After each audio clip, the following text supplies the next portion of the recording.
thank everybody from the media coming by to show their support for Jaime Alanís and his family who are behind us. Tragically, a human being's life was lost, a human being who was doing nothing other than to provide for his family. I'm Robert Simon. I'm trying this case along with Robbie Munoz, my partner, and we're here to tell you about what we filed yesterday against the federal government. It's called a federal torts claim, which you have to file before you can even file a lawsuit, which we have put out all the allegations of what we believe the U.S. government did wrong during what we believe to be an illegal search and seizure in violation of the Fourth Amendment and the 14th Amendment. We do not think it is a crime to be walking while brown or to have an accent. That is not a crime. It is not probable cause. We believe it to be unconstitutional. In the Federal Torts Claim Act, we have to wait 6 months for the government to decide, are they going to provide information? Are they going to be able to give this family finally some peace to understand what exactly happened that day? If anybody knows me, I'm big on saying, show us the receipts, not just the tweets. We asked the U.S. government, there was a warrant that was issued, so they say. Any warrant is unsealed after executed. Show us the warrant. There's body cams. Show us the video. There are cameras at Glass House. Show us. We find it very curious that all of the workers were called there that day, whether they were supposed to be there or not, and suddenly this raid happened. They claim that they were there for child labor exploitation. Show us. The last thing anybody wants here are any type of dangerous people, dangerous criminals hurting anyone. And let us be clear, being an undocumented immigrant is not a dangerous criminal. It is not a crime. It is a human being. A life was lost. You will see in our Federal Torts Claim Act claim form we submitted, we're demanding $47 million per each of the heirs of Jaime. We just think it's very, again, there was the day after this on Black Friday, a federal judge who's right over here at the Central District of California, issued an order and said, in the case of Vasquez versus Nome and the rest of the federal government, what you're doing is illegal. It's a violation of the 14th Amendment, the Fourth Amendment, and that judge told the federal government, if you're not doing it for racial profiling, if you have a valid warrant, a valid reason, show us. July 28th, they had that hearing, the federal government had nothing. That was just upheld by the 9th District, or the 9th Circuit, of being constitutional. Might go up to the Supreme Court, but let me just add this. What is happening, we saw today, right now on August 5th, we have folks that are just at Home Depot in Westlake Village this morning, at MacArthur Park. They had U-Hauls roll up with ICE agents. They called it Project Trojan Horse. You tell me, how was that constitutional?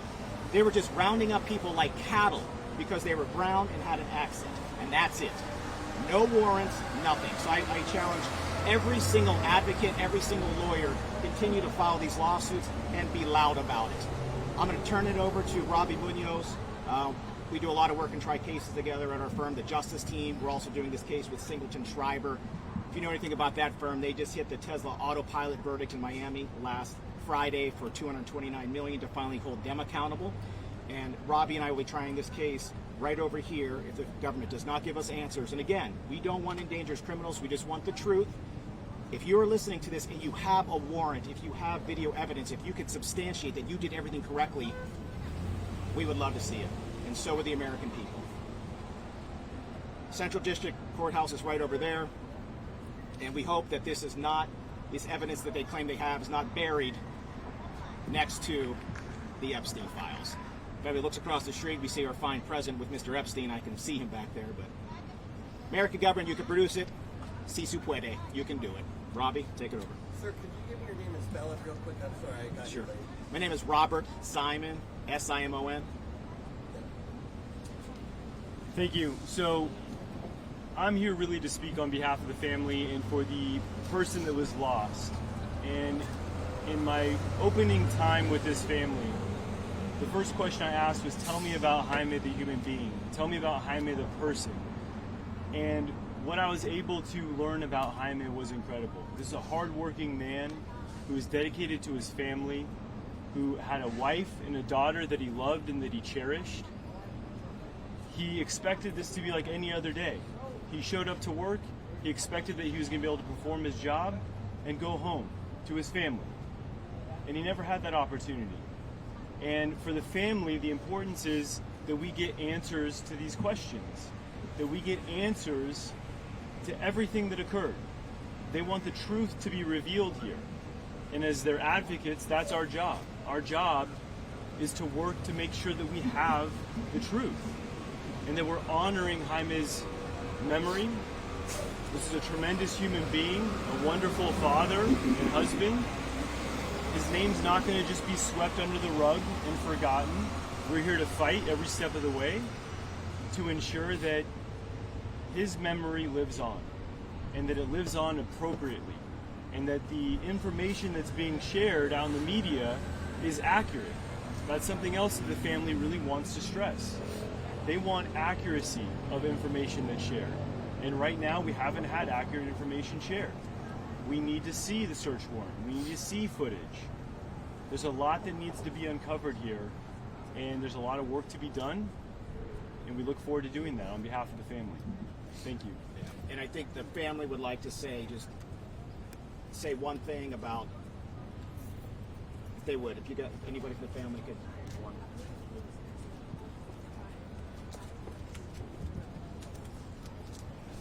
¿Va a hablar en español, señor? Sí. Ok, ¿puede dar primero su nombre y su relación con la persona fallecida, por favor, si es tan amable? Sí, mi nombre es Juan Manuel Durang. Lo que testimonio Jaime es mi concuño, Jaime Alanís García.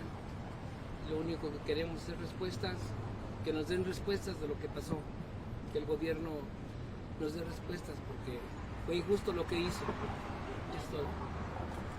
My name is Juan Durang, and what we want is answers. We want answers of what happened. We want the government to give us answers. What happened was very unfair, and we want answers. We can now open it up to questions from the press if they want to the lawyers, and we can pass anything along to the clients. But right now, I think we're gonna. So you mentioned What that is- you're gonna wait. You have to wait 6 months. Yes. If something happens, so in 6 months, nothing is gonna happen. Then what you- can happen after that? So when you sue the federal government, and this is something that a lot of people don't know, you have to do through what's called the Federal Torts Claim Act. And what that says is that it must be in federal court, and guess what? You have no jury. It is a bench trial with whatever judge you so randomly get assigned to. You also have to file a claim form to let the government know, here's the reasons we're looking to pursue an action. You have up to 6 months to provide us information, and if their information is valid, a lawsuit may not be filed. That's what it happens. But if they deny the claim tomorrow, we can then file the lawsuit. If they do nothing within 6 months, we can then file the lawsuit, right? So again, the family just wants answered not only from the federal government, but from Glass House and the staffing agency as to what was going on that day. They've been pretty silent, and we let them know a long time ago that we represented the family, and we again just want answers. So in other words, you can do nothing to the federal government in 6 months. Unless they deny it tomorrow. So it's 6 months, or if they file it, if they deny it tomorrow. Or maybe they accept it. Maybe they accept responsibility for once. But that's not likely. So if they deny it tomorrow, You can file a lawsuit the next day. so you haven't filed a lawsuit You cannot. Yeah. until tomorrow. No, You until send they them the deny papers? it. Yeah, so we'll give you we'll give you the claim form that we submitted. We'll put on a press release. Any government agency, whether it's the city of LA, who I know just got a $3 million verdict against them for a sidewalk trip and fall by Max Lee. Shout out to Max Lee from the Justice team. Did that today, and I know the press was there as well. Any government agency, you have to file a claim with them within 6 months, and they have up to 6 months to respond before you can file a lawsuit. The response can be a denial, they can accept it, or they could say nothing, and then you have 6 months and a day to file. What's the goal here besides getting all the answers? Any damage for the family? I believe he has children and a wife, of course, and children. How old are the children, and how are they coping with this tragedy? Yeah, as you can imagine, it's very difficult. In learning Jaime's story, I was able to understand that in his final moments before he passed, the people that he was reaching out to were his family members, his daughter, who he loved, obviously, and had a very close relationship with. So when you ask how are they handling it, they're not handling it well. And you pose the question, besides answers, what are they looking for? That really is a very important piece of this. They're looking for answers, because everything is going to come from those answers.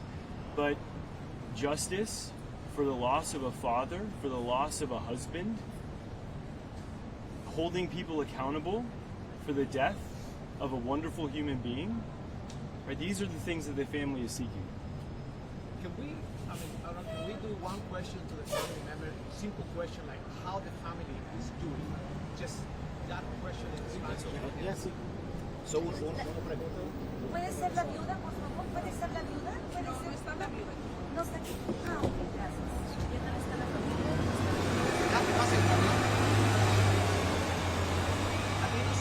¿Cómo la familia está, cómo están lidiando con eso? Yo creo que la familia está destrozada porque fue algo fuerte.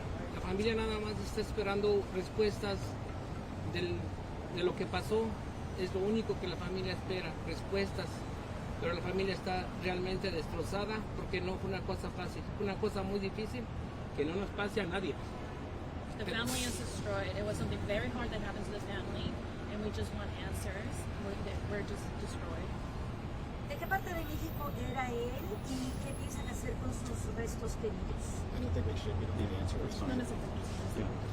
Gracias. Yeah, gracias. Attorney Simon, may I ask you, exactly what would be the charges once it will go to become a lawsuit, wrongful death, or what it would? Yeah, so the claims would be for survival. We'll wait for the buses to pass.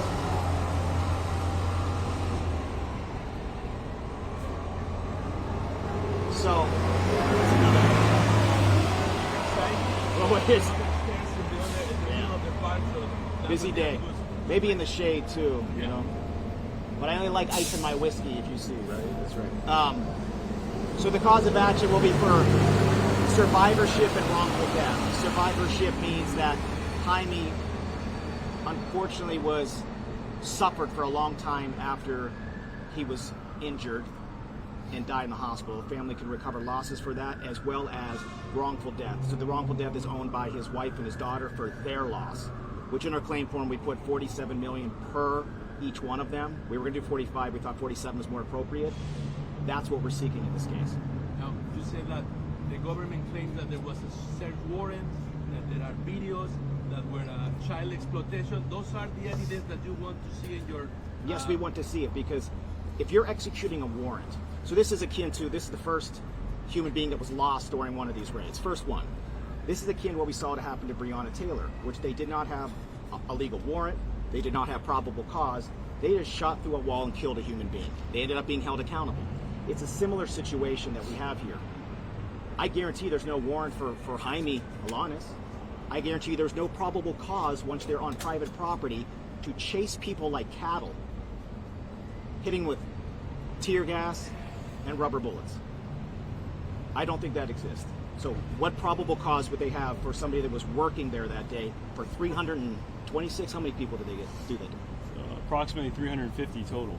What about the owner of the greenhouse? Good question. Because some of the workers told us allegedly that he had allegedly cold ice and that he had knowledge of it. So this what is- about the owner of the greenhouse? So here's, we sent a letter to them as well saying we need information from you for the exact same reason. So Glass House and the staffing agency, from what we've heard, they were called there, and if they did have a valid warrant, it means that somebody had given them permission to enter private property.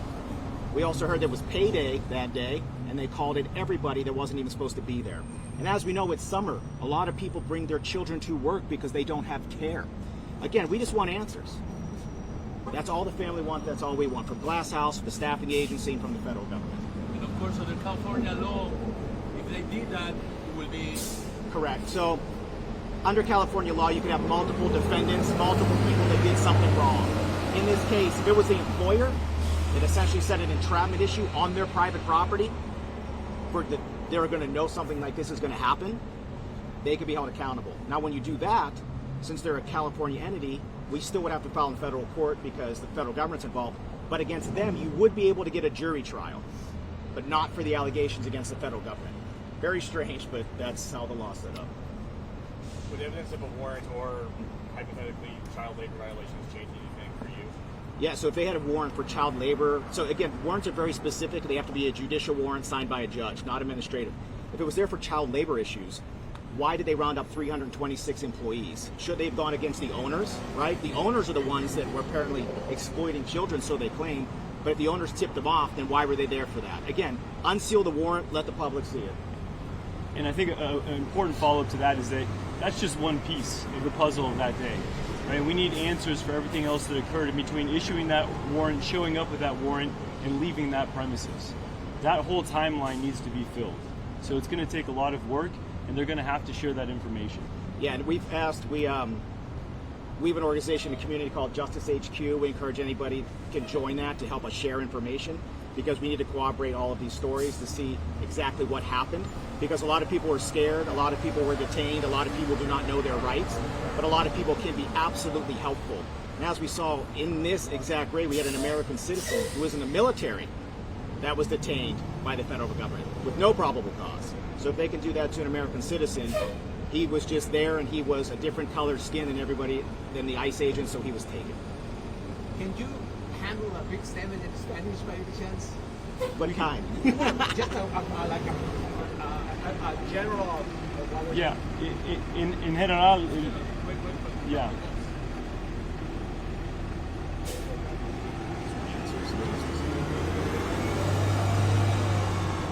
Justicia y la verdad es importante por la familia. Y este es importante y más importante de todo, la verdad. Y esta es la razón de estar aquí.